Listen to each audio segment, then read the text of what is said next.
বিসমিল্লাহির রহমানির রহিম। প্রিয় দেশবাসী, আসসালামু আলাইকুম।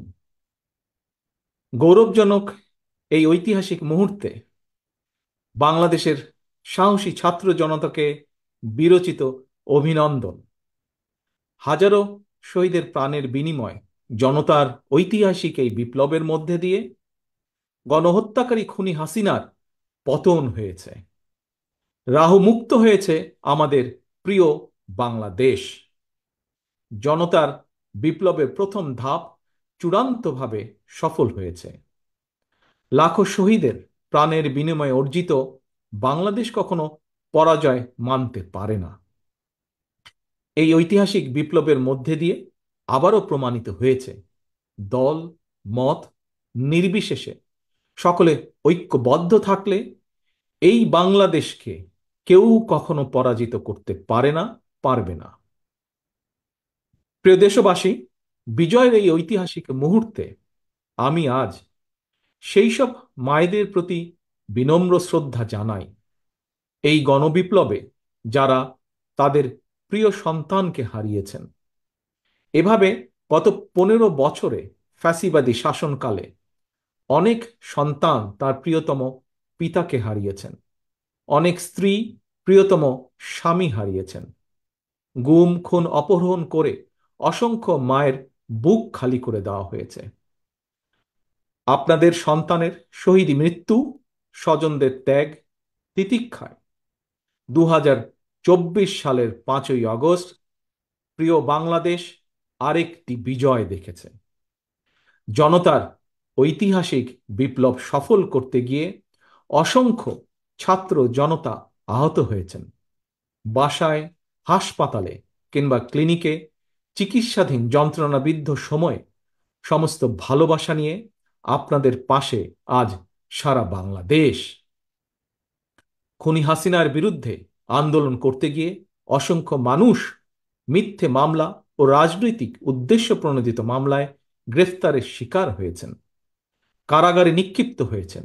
আমি অবিলম্বে তাদের বিরুদ্ধে দায় করা সকল মামলা প্রত্যাহার এবং তাদের কারামুক্তির দাবি জানাচ্ছি।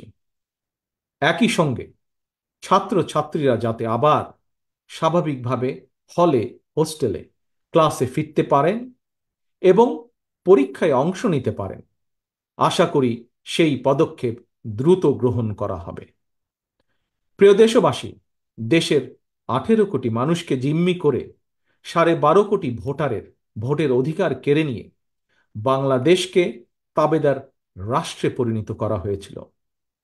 হত্যাকারী, গণহত্যাকারী খুনি হাসিনার পতনের মধ্যে দিয়ে জনগণ তাদের গণতন্ত্র, মানবাধিকার, লুণ্ঠিত ভোটের অধিকার পুনঃপ্রতিষ্ঠার পথ সুগম করেছে। এর মধ্যে দিয়ে জনগণের বিপ্লবের প্রথম ধাপ সফলভাবে সম্পন্ন হয়েছে। এরপর একটি অবাধ সুষ্ঠু নির্বাচনের মধ্য দিয়ে যেদিন দেশের 12 কোটি ভোটার নিরাপদে নিশ্চিন্তে ভোট দিয়ে জনগণের কাছে জবাবদিহিমূলক সরকার প্রতিষ্ঠা করতে পারবে, রাষ্ট্র, সরকার, শাসন প্রশাসনে মুক্তিযুদ্ধের মূল মন্ত্র সাম্য, মানবিক মর্যাদা প্রতিষ্ঠিত করতে পারবে, সর্বোপরি একটি গণতান্ত্রিক বৈষম্যহীন রাষ্ট্র সমাজ গড়তে পারবে, তখনই জনতার ঐতিহাসিক বিপ্লবের চূড়ান্ত সফলতা আসবে। প্রিয় দেশবাসী, জনতার ঐতিহাসিক বিপ্লবকে চূড়ান্ত লক্ষ্যে পৌঁছতে তাই যথাসম্ভব দ্রুততম সময়ের মধ্যে একটি অবাধ, সুষ্ঠু, নিরপেক্ষ নির্বাচনের আয়োজন করতে হবে। জনগণের দ্বারা নির্বাচিত প্রতিনিধিদের কাছে দ্রুততম সময়ের মধ্যে অবশ্যই ক্ষমতা হস্তান্তর করতে হবে। একটি বৈষম্যহীন গণতান্ত্রিক বাংলাদেশ প্রতিষ্ঠার লক্ষ্যে একটি অবাধ, সুষ্ঠু নির্বাচন আয়োজনের জন্য বিএনপি সহ বাংলাদেশের প্রতিটি গণতান্ত্রিক রাজনৈতিক দল সব রকমের সহযোগিতা করবে। প্রিয় দেশবাসী, এবার আমি আপনাদের কাছে একটি বিনীত আহ্বান রাখতে চাই। বিজয়ীর কাছে পরাজিতরা নিরাপদ থাকলে বিজয়ের আনন্দ মহিমান্বিত হয়।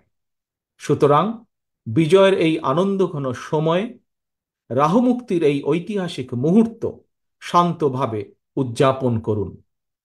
অনুগ্রহ করে কেউ প্রতিশোধ কিংবা প্রতিহিংসা পরায়ণ হবেন না। কেউ নিজের হাতে দয়া করে আইন তুলে নেবেন না।